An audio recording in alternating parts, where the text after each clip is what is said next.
ఉన్నప్పుడు హాస్పిటల్కి తీసుకెళ్లారట. హాస్పిటల్కి తీసుకెళ్ళినప్పుడు డాక్టర్స్ చెక్ చేసి, అమ్మ మీ బాబుకి హెర్నియా అని చెప్పారట.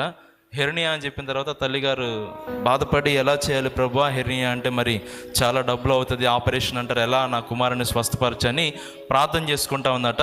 అయితే మరొక డాక్టర్ గారు వచ్చి మరలా చెక్ చేసి, అమ్మ మీ అబ్బాయి కడుపులో విపరీతంగా నొప్పి రావడానికి కారణం పెద్ద పేగు ఉబ్బి ఇన్ఫెక్షన్ అయింది, కాబట్టి ఈ కొంచెం సీరియస్గానే ఉంది, ఇంకొక డాక్టర్ వస్తారు, ఆయన చెక్ చేసి కానీ విషయం చెప్పరు అని తెలియజేశారట.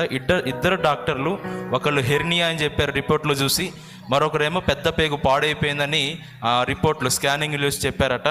అయితే సోదరి కన్నీళ్లు గార్చి ప్రార్థన చేసింది, దేవా నువ్వే నా బిడ్డను స్వస్థపరచాలి, నా దగ్గర ఎలాంటి డబ్బులు కూడా లేవు, నా బిడ్డను కనికరించయ్యా. ఆ డాక్టర్ చూసినప్పుడు నువ్వే కార్యం చేయని చెప్పి ప్రార్థన చేసి మరలా చెక్ చేసినప్పుడు ఆ డాక్టర్ వచ్చి ఉదయం 9 గంటలకు